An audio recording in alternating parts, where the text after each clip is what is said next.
Thank you very much. Thank you. Nice crowd. What a good-looking group of people. Well, we have some very, very good news today, and a lot of good things are happening for our country. Please sit down. My fellow Americans, this is Liberation Day, waiting for a long time. April 2nd, 2025 will forever be remembered as the day American industry was reborn, the day America's destiny was reclaimed, and the day that we began to make America wealthy again. We're going to make it wealthy, good and wealthy. For decades, our country has been looted, pillaged, raped, and plundered by nations near and far, both friend and foe alike. American steel workers, auto workers, farmers, and skilled craftsmen, we have a lot of them here with us today. They really suffered gravely. They watched in anguish as foreign leaders have stolen our jobs, foreign cheaters have ransacked our factories, and foreign scavengers have torn apart our once beautiful American dream. We had an American dream that you don't hear so much about. You did 4 years ago, and you are now, but you don't too often, and for many years and decades even, you didn't hear too much about. Our country and its taxpayers have been ripped off for more than 50 years, but it is not going to happen anymore. It's not going to happen. In a few moments, I will sign a historic executive order instituting reciprocal tariffs on countries throughout the world. Reciprocal, that means they do it to us and we do it to them. Very simple. Can't get any simpler than that. This is one of the most important days, in my opinion, in American history. It's our declaration of economic independence. For years, hardworking American citizens were forced to sit on the sidelines as other nations got rich and powerful, much of it at our expense.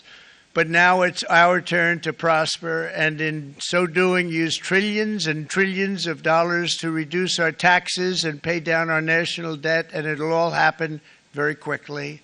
With today's action, we are finally going to be able to make America great again, greater than ever before.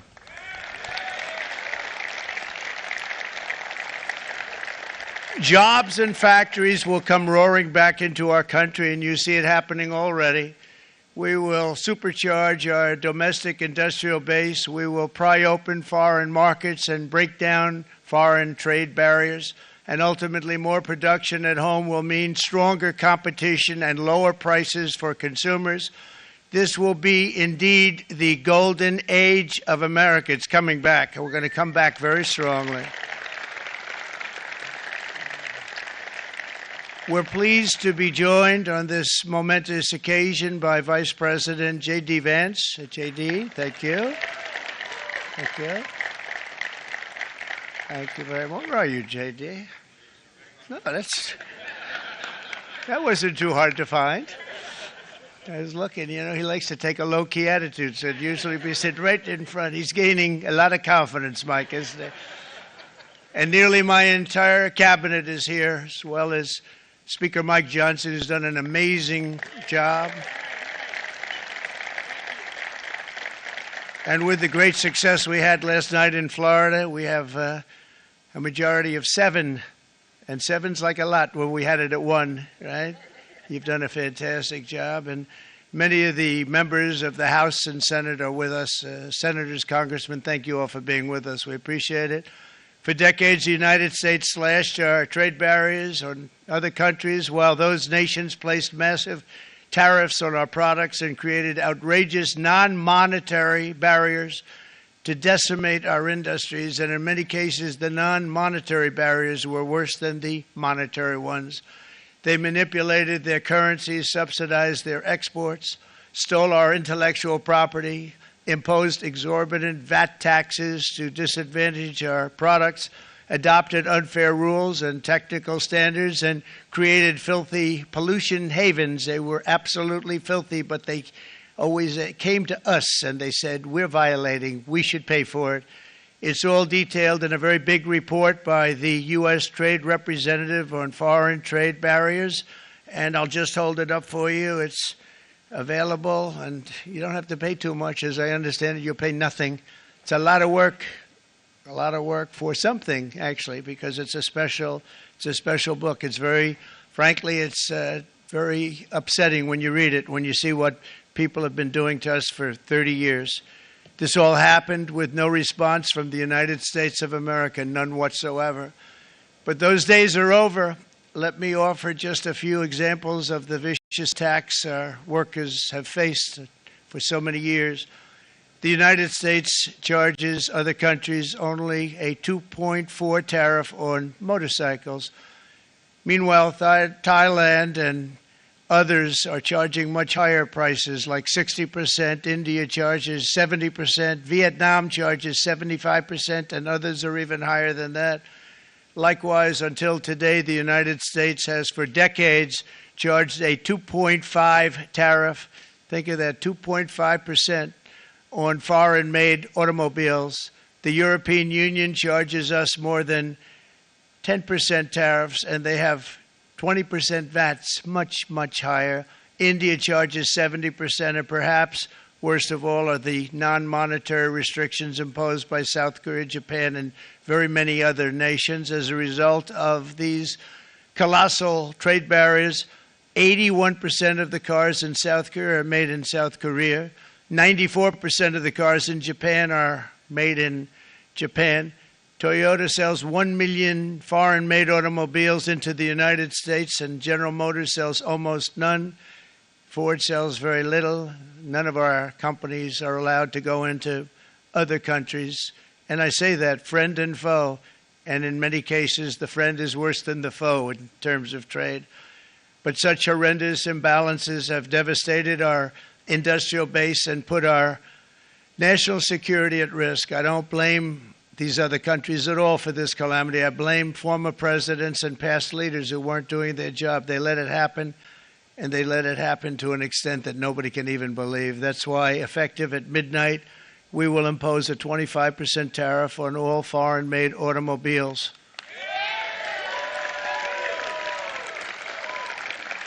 Thank you. Brian, I'd like to have you come up here for a second, okay? I just see him sitting. He's been a fan of ours, and he understands this business a lot better than the economists, a lot better than anybody. Brian, say a few words, please, would you? Thank you, Mr. Thank you. President. It's a great honor to have you. Thanks. Thank you, Mr. President. I grew up just north of Detroit, Michigan, in Macomb County, known as the home of the Reagan Democrats. My first vote for president was for Ronald Reagan. I thought that was going to be the best president I ever saw in my lifetime until Donald J. Trump came along. I have watched my entire life, I have watched plant after plant after plant in Detroit and in the metro Detroit area close. There are now plants sitting idle. There are now plants that are underutilized, and Donald Trump's policies are going to bring product back into those underutilized plants. There's going to be new investment. There's going to be new plants built. And the UAW members, and I brought 20 of them with me, they're sitting right over here. We support Donald Trump's policies on tariffs 100%. So, Mr. President, we can't thank you enough. And in 6 months or a year, we're going to begin to see the benefits. I can't wait to see what's happening 3 or 4 years down the road. Thank you, Mr. President. Thank you so much. Thank you. What a great guy. He got it right from the beginning. He got it before almost anybody else. This group over there, they got it too. And you know, we won the state of Michigan. We won almost all of them, but we won Michigan by a lot, and I want to just thank you all. The auto workers were fantastic. The Teamsters were fantastic. Everyone was pretty good, I will tell you. Thank you very much. I appreciate it.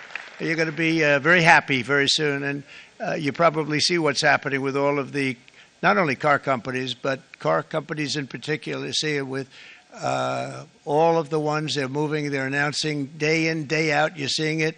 Nobody's ever seen anything like that. With today's actions, we're also standing up for our great farmers and ranchers who are brutalized by nations all over the world. Brutalized.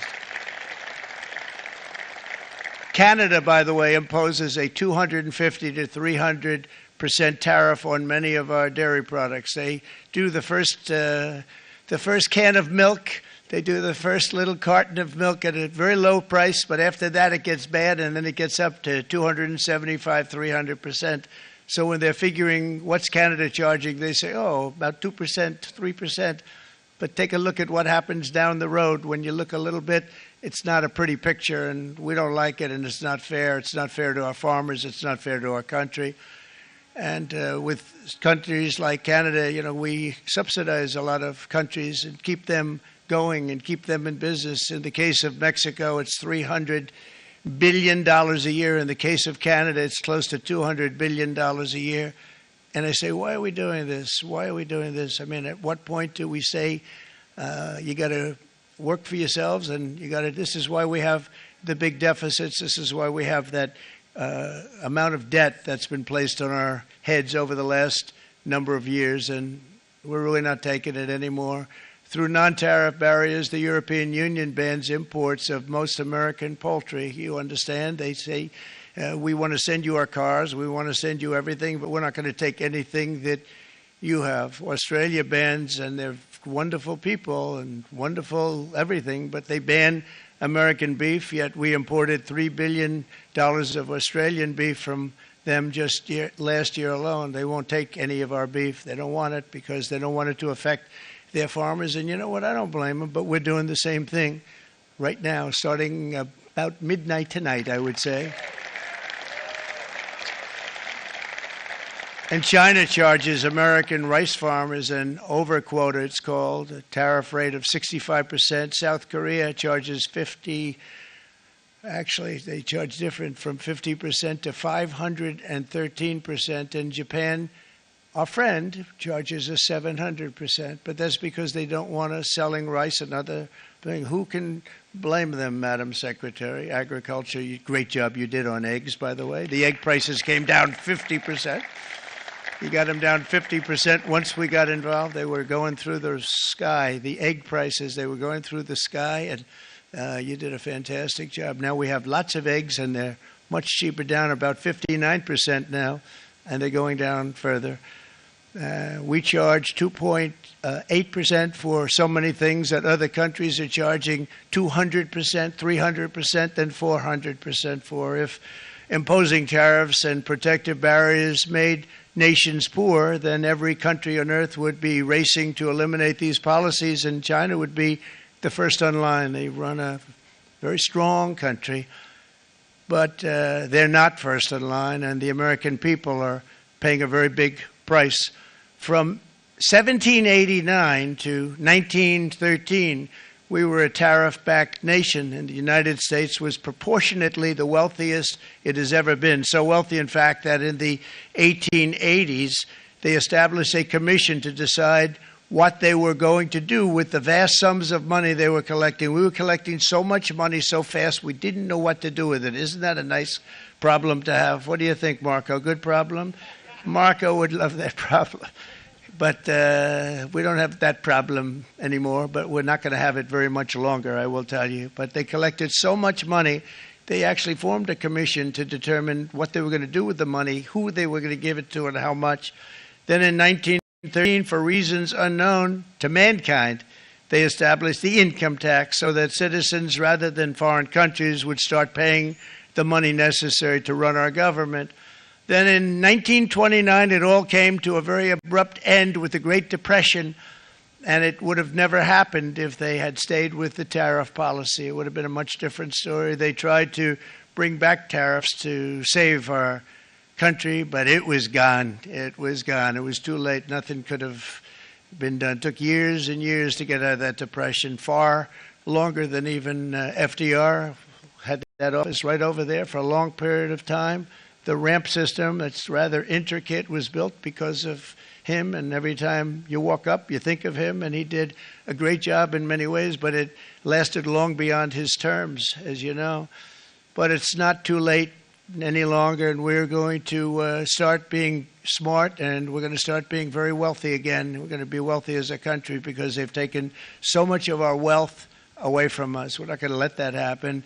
We truly can be very wealthy. We can be so much wealthier than any country. It's not even believable. But we're getting smart. Nearly a century later, in the face of unrelenting economic warfare, the United States can no longer continue with a policy of unilateral economic surrender. We cannot pay the deficits of Canada, Mexico, and so many other countries. We used to do it. We can't do it anymore. We take care of countries all over the world. We pay for their military.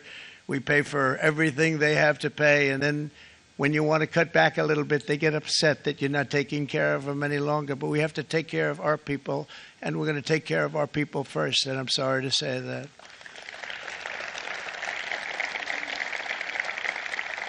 And today we're standing up for the American worker, and we are finally putting America first.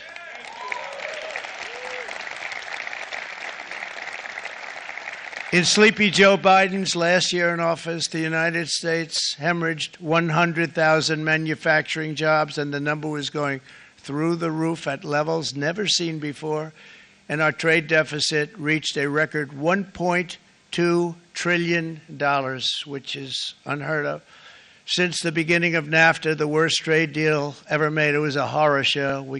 I was able to terminate it. They all said you'd never be able to get it out. We had to get approval from Congress to get it terminated. We had to live with that deal. It was the worst trade deal ever made by far.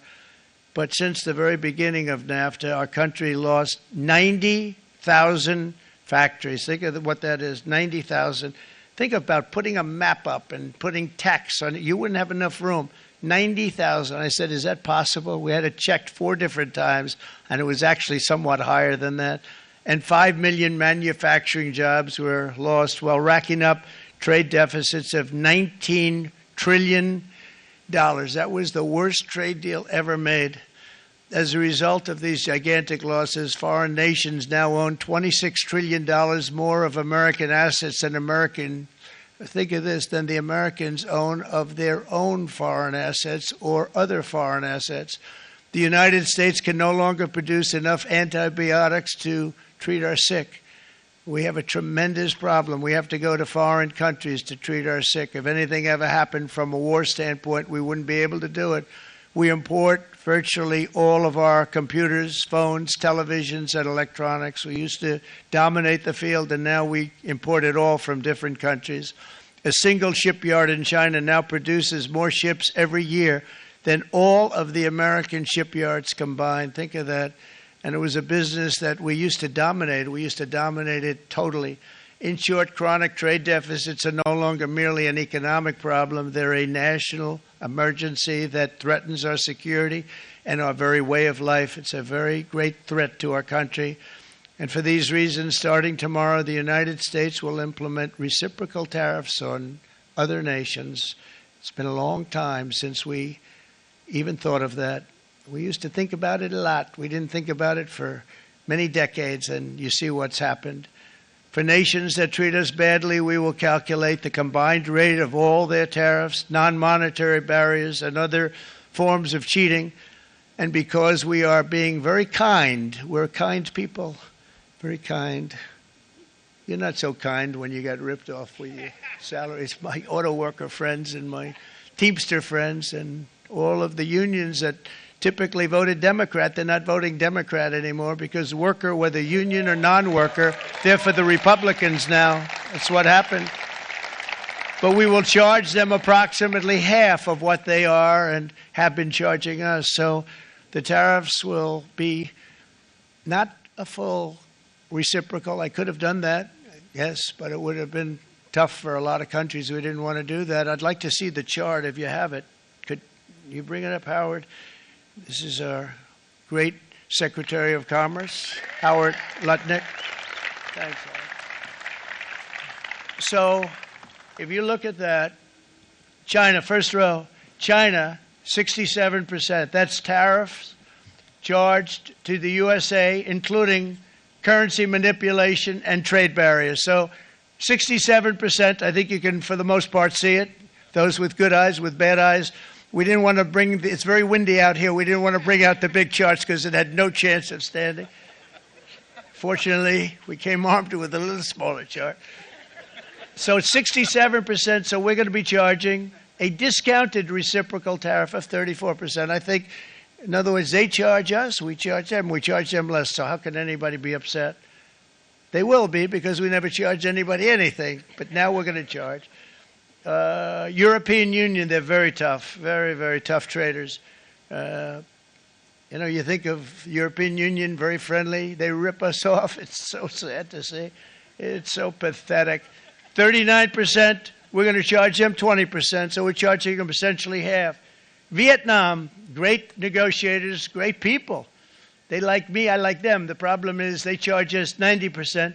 We're going to charge them 46% tariff. Taiwan, where they took all of our computer chips and semiconductors. We used to be the king, right? We were everything. We had all of it. Now we have almost none of it, except the biggest company is coming in. We're going to end up with almost 40%. Lee Zeldin's working to get their approvals. And it's an amazing company. Mr. Wei, of one of the great companies of the world, actually. They're coming in from Taiwan, and they're going to build one of the biggest plants in the world, maybe the biggest for that. But 64%, we're going to charge them 32%. Japan, very, very tough, great people. And again, I don't blame the people for doing it. I think they're very smart in doing it. I blame the people that sat right in that Oval Office, right over there, right behind the Resolute desk or whichever desk they chose. Japan, 46%. They would charge us 46%, and much higher for certain items like cars, little items like cars. 46%, we're charging them 24%. India, very, very tough, very, very tough. The Prime Minister just left, and he's a great friend of mine, but I said, you're a friend of mine, but you're not treating us right. They charge us 52%. You have to understand, we charge them almost nothing for years and years and decades, and it was only 7 years ago when I came in, we started with China charge them. We took in hundreds of billions of dollars from China in tariffs, and they understood, honestly. President Xi understood. He said, look, I understand, and the other countries, and they all understand. We're going to have to go through a little tough love, maybe, but they all understand. They're ripping us off, and they understood it. Prime Minister of Japan, Shinzo Abe. He was a fantastic man. He was unfortunately taken from us, assassination. But I went to him and I said, Shinzo, we have to do something. A trade is not fair. And he said, I know that. And he was a great gentleman. He was a fantastic man, but he understood immediately what I was talking about. I said, Shinzo, we have to do something. He said, I know that. And we worked out a deal, and it would have been a much better deal, but frankly, there were many years left on the deal that was made previous to my getting there, but it was something. If you look at Switzerland, 61% to 31%. Indonesia, Malaysia, Cambodia. Oh, look at Cambodia, 97%.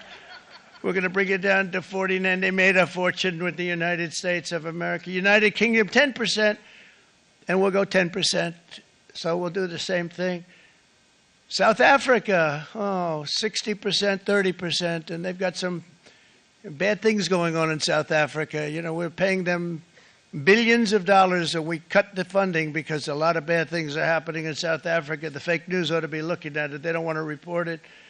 Brazil, 10%, 10%. Bangladesh is 74%. So you see what's going on. Pakistan, 58%. Sri Lanka, 88%. So what we're doing is we're taking not the full, we could take the full 88%. Thanks a lot, Howard. He's doing a very good job. How's he doing, all right? I think you better take it with you. It's not going to last very long. He's going to put it, it's going to follow you down with the wind. I brought a hat just in case it got too windy, but here, would anybody like a hat?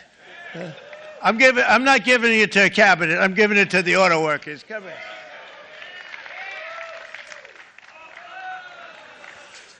Thank you, fellas. Get it. That's it.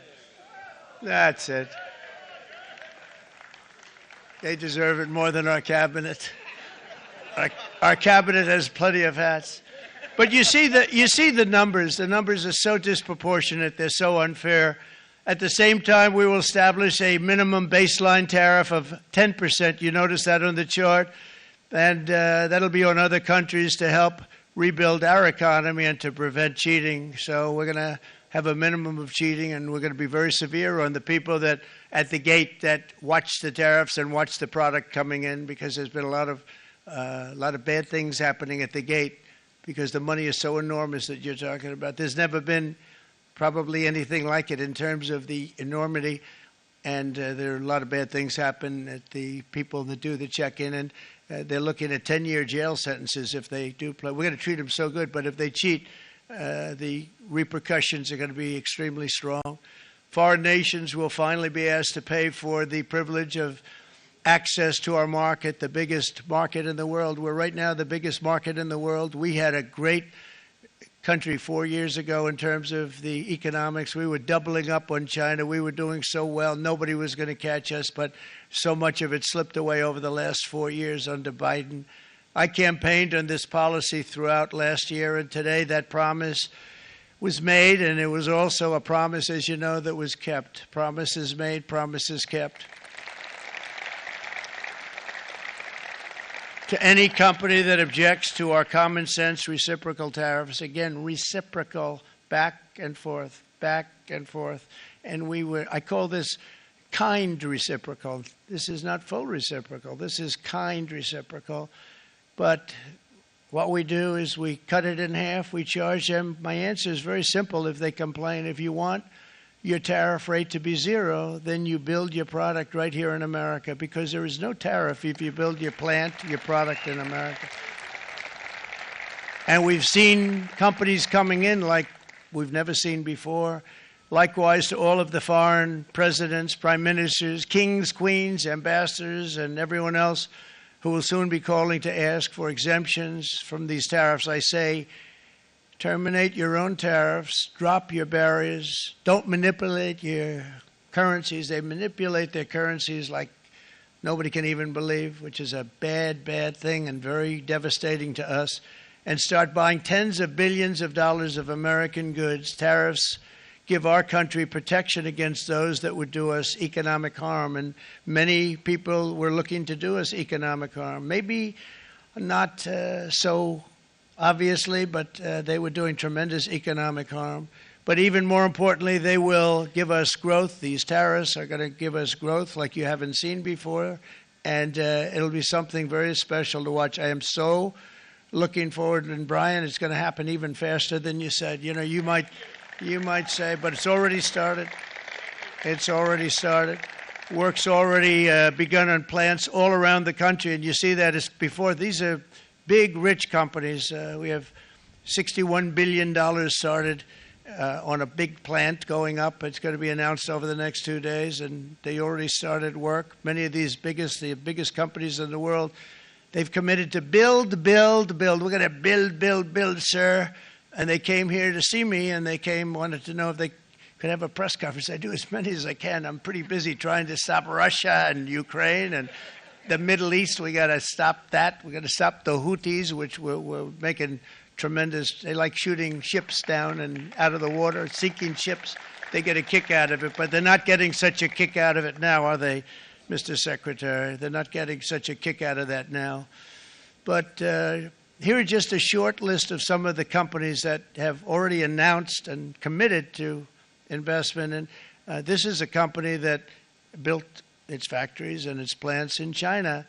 Apple is going to spend $500 billion. They never spent money like that here. They're going to build their plants here. SoftBank, OpenAI, and Oracle, great companies, are investing $500 billion almost immediately. NVIDIA, a hot company, is investing hundreds of billions of dollars. They just announced. TSMC, the biggest, most important company in the world of chips from Taiwan, with no investment from us, is investing $200 billion. And they said the reason was, number one, the election of November 5th, and number two, the tariffs. They don't want to pay the tariffs, and the way they're not paying it is to build their plant here. So we're going to go from almost no percentage. We used to have 100% of the chip market. Now it's all in Taiwan. Almost all of it's in Taiwan, a couple of other countries, but mostly in Taiwan. And think of it, we had 100%. We lost it because of people in that office that didn't do their job. They allowed it to be stolen from us. Johnson & Johnson, great company, $55 billion. Eli Lilly, $27 billion. Meta is investing $500 billion. Wow. DeMac is investing $20 billion. CMA, CGM, $20 billion. And then you have Merck and Clarios, Stellantis, General Motors, GE Aerospace, Honda, Nissan, Hyundai are all putting in billions and billions of dollars, and they're committed 100%. So. And we've never had, and this is after 2.5 months. This is after just a short, this all took place as soon as we came out with what everybody wanted to do. You know, I watched a gentleman today on television. He used to work with Lee Iacocca, a very respected automobile person, and he said, you know, because they're asking people, and they try and get as many negative people as they can, but they can't find them too much. It's pretty hard to find in terms of what we're doing, especially when they see all this investment. They said, so tell me, what do you think of what Trump is doing from the automobile standpoint? He said, I can't believe it. Somebody is finally, he's an older guy, real pro, really top guy, with Lee Iacocca. He said, I never thought I'd see the day when this would happen, where somebody had the courage to go and do what has to be done. This is transforming our nation. Our entire nation is going to be transformed, not only with the cars, but on every single other item that's built. We're going to become an industrial powerhouse. And he said that so beautifully today. In fact, I'm going to find out, I'm going to get a tape, and Bruce, I'm going to get that tape, and I'm going to send it to you out in Long Island, and you're going to play it for the people. And all your union workers and your non-union workers out there, you got a pretty even split.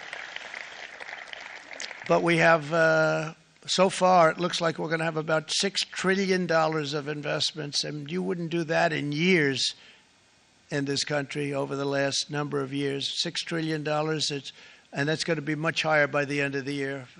And think of what $6 trillion is. You wouldn't have even a small percentage of that under this other system. We're going to be an entirely different country, and it's going to be fantastic for the workers. It's going to be fantastic for everyone. There will never have been a transformation of a country like the transformation that's already happening in the United States of America. It's an incredible thing to watch, and it's incredible to meet with the top people, people that you read about, very wealthy people, or people that are great managers and executives and presidents of big public companies, and to watch the enthusiasm they have now that they didn't have. They gave up on our country. They went to foreign countries and they built.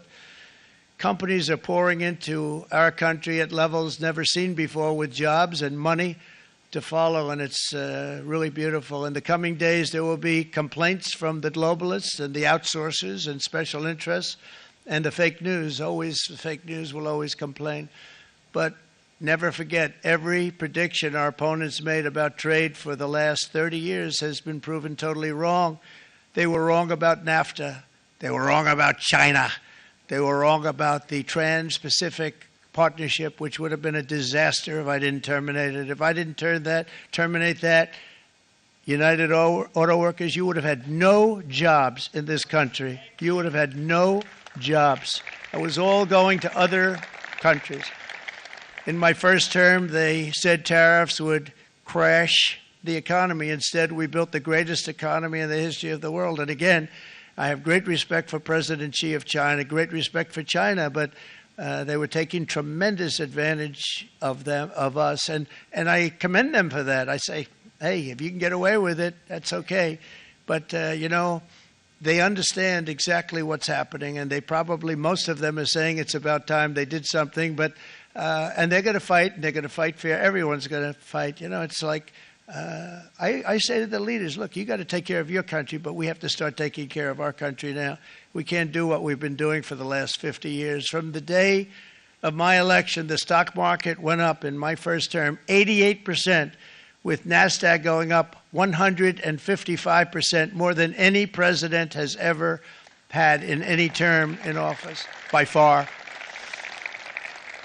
And I think we're going to blow that away. And maybe the numbers won't show, but I think they're going to show much better than even those numbers. But what you're going to see is you're going to see activity, that empty, dead sites, factories that are falling down.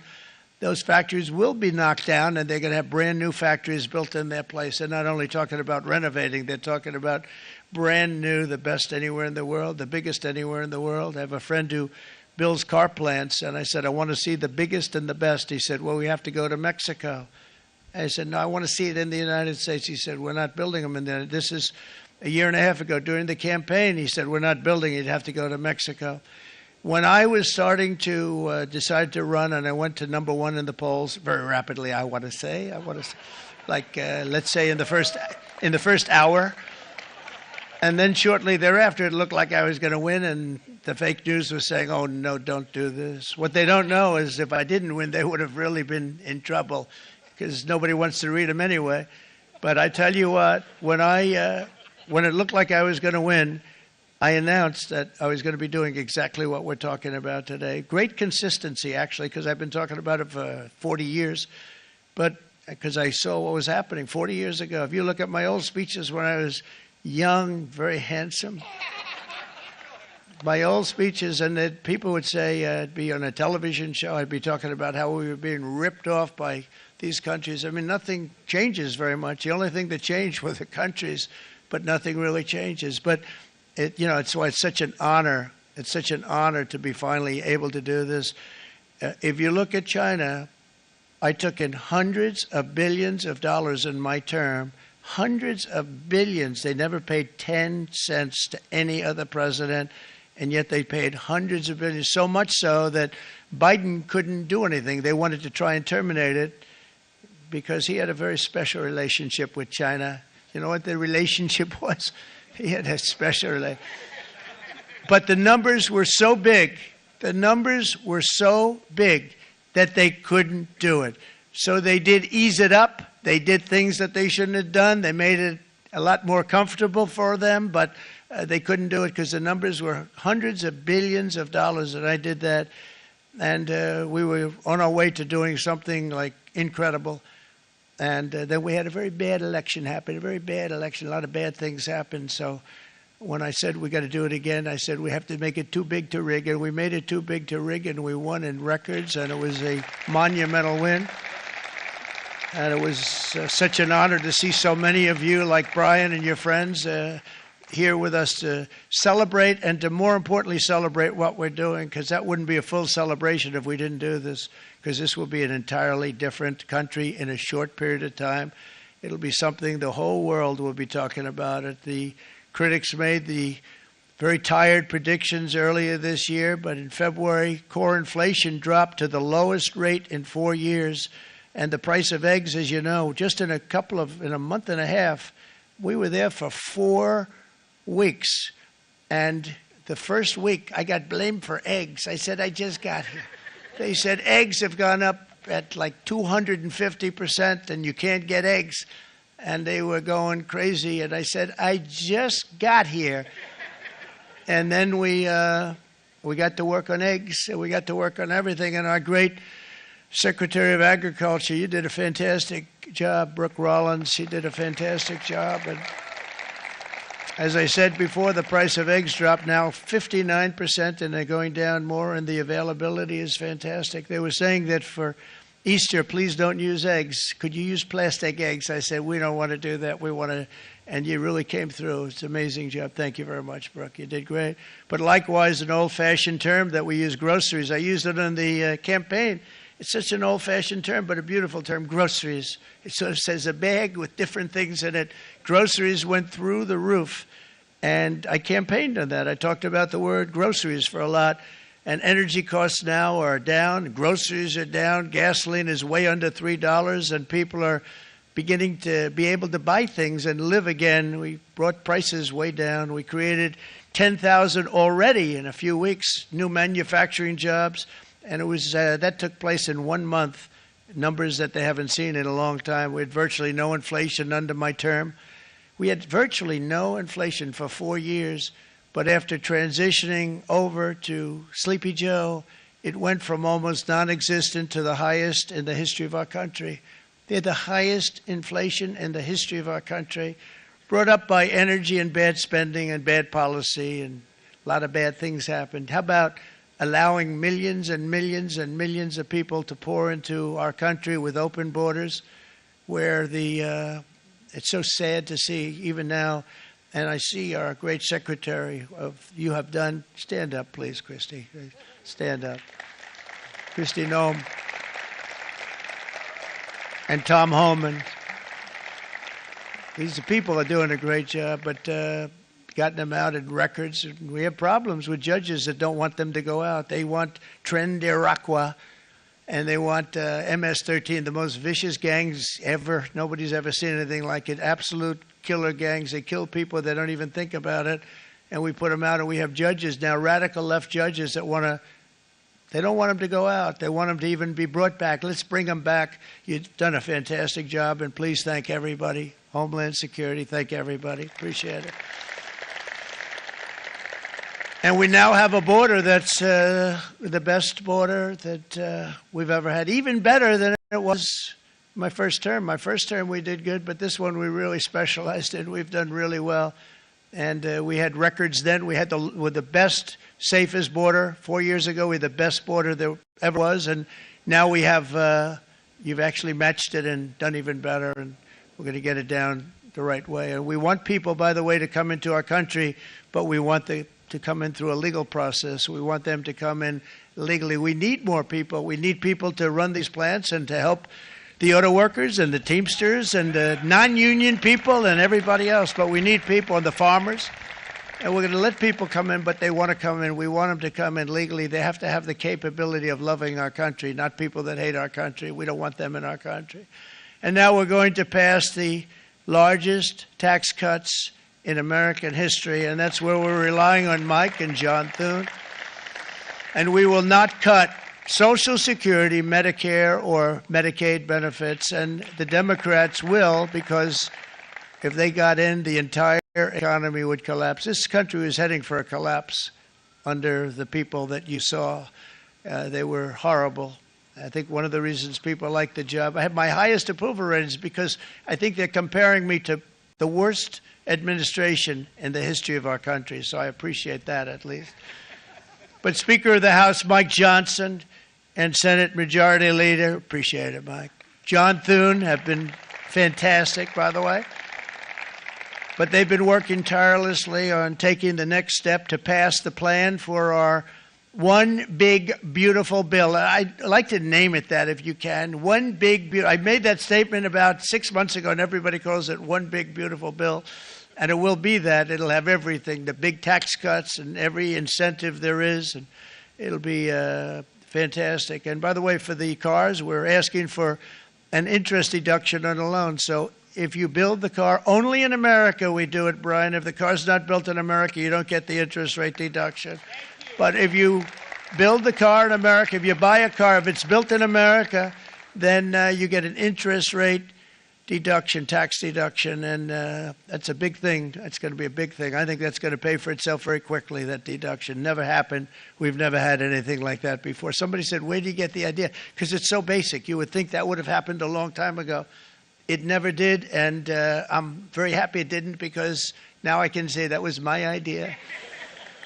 But we're going to get us closer to the debt extension. We have to get the debt extension passed, and I know you're going to be able to do that, Mike, and it's very important that you do that.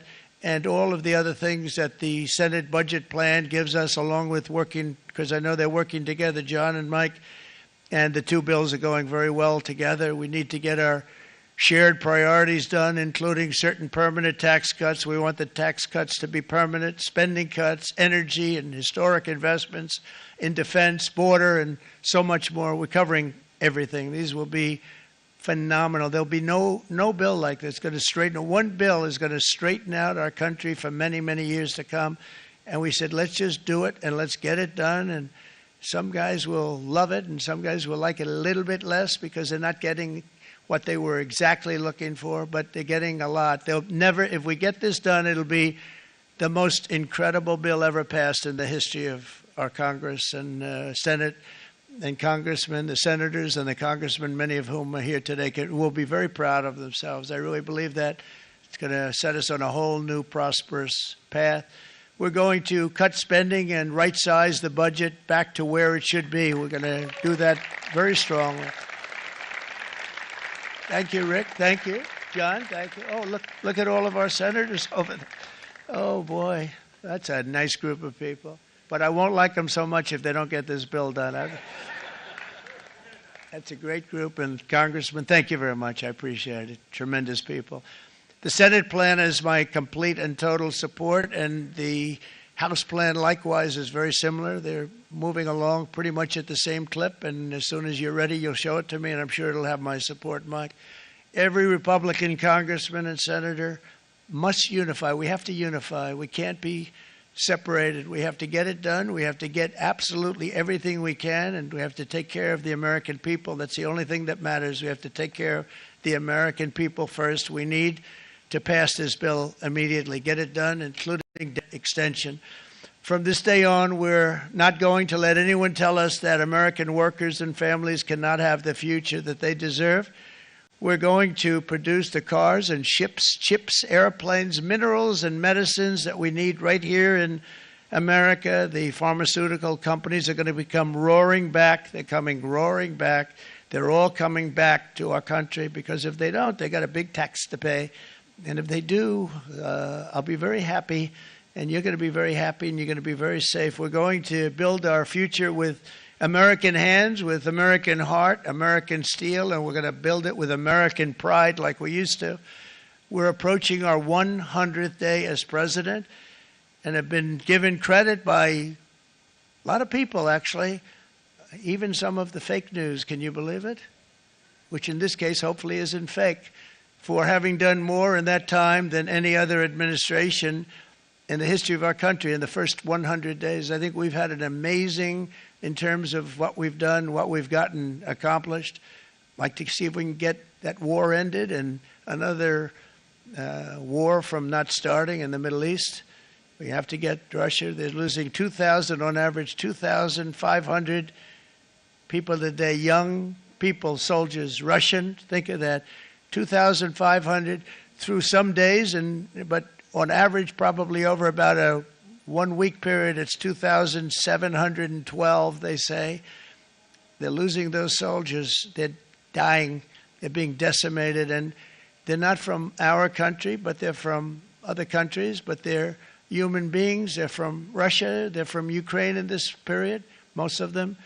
And we're going to get it stopped. It's a senseless war that would have never happened if I was president, and it shouldn't be allowed to go on. And I think we're being given good cooperation by Russia and by Ukraine, but we have to get it stopped. It's humanity. It's humanity. It's a terrible thing. This will be a very big moment. I think you're going to remember today. It's going to be a free nation that we're dealing with. We're going to have a very free and beautiful nation.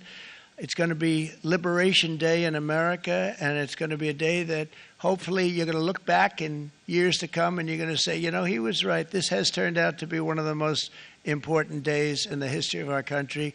God bless you, and God bless America. Thank you, everybody. Thank you very much. Thank you. Thank you very much.